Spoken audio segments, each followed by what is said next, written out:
सियावर रामचंद्र जी की जय। रामायण लंका कांड षष्ठम सोपान मास परायण का 25वां विश्राम भाग 6। शत्रु मेघनाथ मारे नहीं मरता, यह देखकर जब वीर लौटे तब वह घोर चिंगाड़ करके दौड़ा। उसे क्रुद्ध काल की तरह आता देखकर श्री लक्ष्मण जी ने भयानक बाण छोड़े। वज्र के समान बाणों को आते देखकर वह दुष्ट तुरंत अंतर ध्यान हो गया और फिर भांति भांति के रूप धारण करके युद्ध करने लगा। वह कभी प्रकट होता था और कभी छिप जाता था। शत्रु को पराजित न होता देखकर वानर डरे। तब सर्पराज शेष जी श्री लक्ष्मण जी बहुत ही क्रोधित हुए। लक्ष्मण जी ने मन ही मन में यह विचार दृढ़ किया कि अब इस पापी को मैं बहुत खिला चुका, अब और अधिक खिलाना अच्छा नहीं, अब तो इसे समाप्ति ही कर देना उचित है। कौशलपति श्री राम जी के प्रताप का स्मरण करके श्री लक्ष्मण जी ने वीरोचित दर्प करके बाण का संधान किया। बाण छोड़ते ही उसकी छाती के बीच में लगा। मरते समय उसने सब कपट त्याग दिए।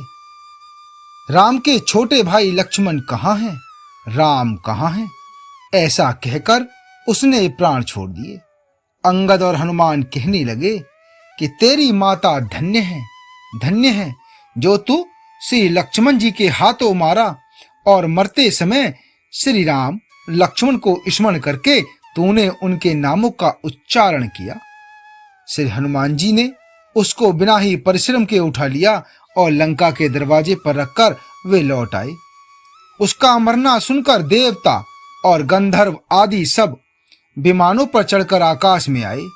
वे फूल बरसाकर नगाड़े बजाते हैं और श्री रघुनाथ जी का निर्मल यश गाते हैं। हे अनंत आपकी जय हो, हे जगदाधार आपकी जय हो। हे प्रभु आपने सब देवताओं का महान विपत्ति से उद्धार किया है।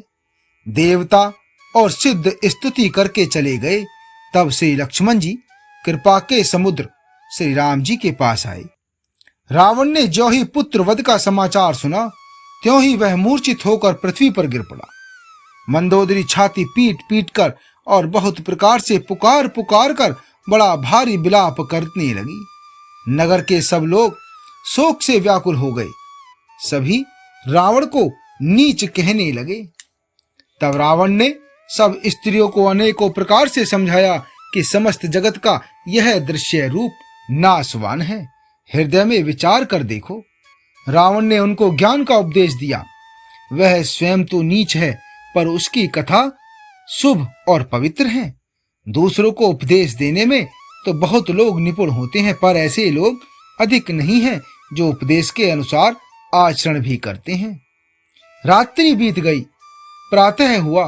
रीछ वानर चारों दरवाजों पर जा डटे। योद्धाओं को बुलाकर दशमुख रावण ने कहा, लड़ाई में शत्रु के सम्मुख जिसका मन डावाडोल हो, अच्छा है वह अभी भाग जाए। युद्ध में जाकर विमुख होने भागने में भलाई नहीं है। मैंने अपनी भुजाओं के बल पर वैर बढ़ाया है। जो शत्रु चढ़ आया है उसको मैं अपने ही उत्तर दे दूंगा। ऐसा कहकर उसने पवन के समान तेज चलने वाला रथ सजाया। सारे जुझाऊ बाजे बजने लगे। सब अतुलनीय बलवान वीर ऐसे चले मानो काजल की आंधी चली हो।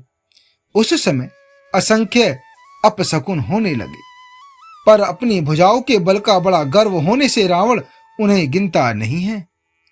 अत्यंत गर्व के कारण वह शकुन अपशकुन का विचार नहीं करता। हथियार हाथों से गिर रहे हैं, योद्धा रथ से गिर पड़ते हैं, घोड़े हाथी साथ छोड़कर चिंगारते हुए भाग जाते हैं। सियार गीद कौवे और गधे शब्द कर रहे हैं, बहुत अधिक कुत्ते बोल रहे हैं। उल्लू ऐसे अत्यंत भयानक शब्द कर रहे हैं मानो काल के दूत हों, मृत्यु का संदेशा सुना रहे हों।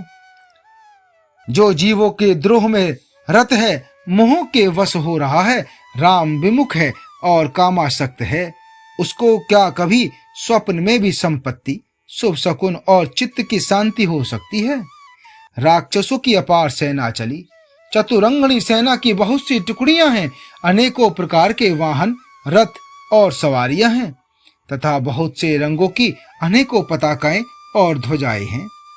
मतवाले हाथियों के बहुत से झुंड चले, मानो पवन से प्रेरित हुए वर्षा ऋतु के बादल हों। रंग बिरंगे बाना धारण करने वाले वीरों के समूह हैं, जो युद्ध में बड़े सूरवीर हैं और बहुत प्रकार की माया जानते हैं।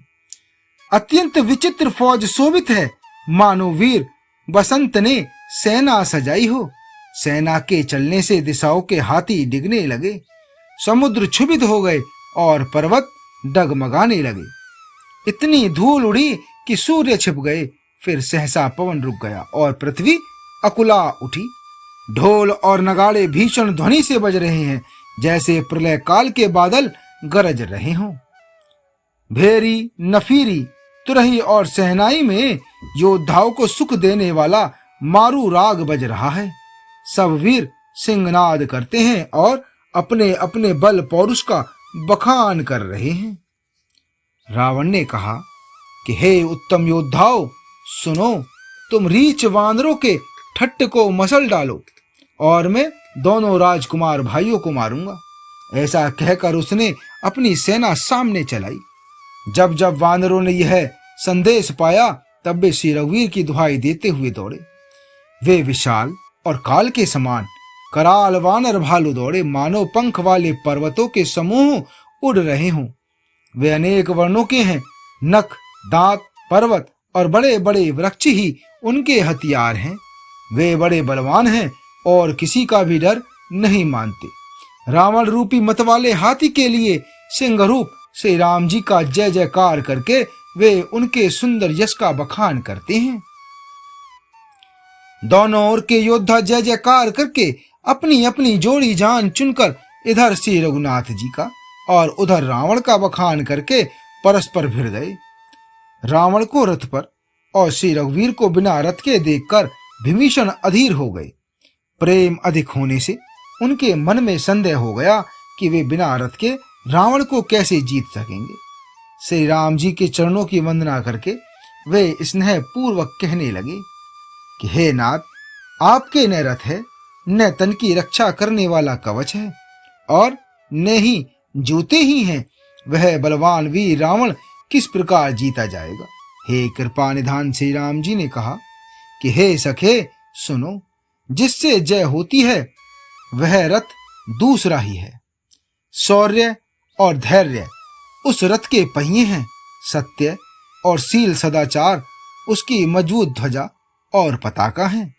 बल, विवेक, दम, इंद्रियों का वश में होना और परोपकार, ये चार उसके घोड़े हैं, जो क्षमा, दया और समता रूपी डोरी से रथ में जोड़े हुए। ईश्वर का भजन ही उस रथ को चलाने वाला चतुर सारथी है।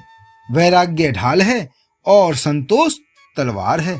दान फरसा है, बुद्धि प्रचंड शक्ति है। श्रेष्ठ विज्ञान कठिन धनुष है। निर्मल पाप रहित और अचल स्थिर मन तरकस के समान है। सम मन का वश में होना, अहिंसादि यम और शौचादि नियम, ये बहुत से बाण हैं। ब्राह्मणों और गुरु का पूजन अभेद कवच है। इसके समान विजय का दूसरा उपाय नहीं है।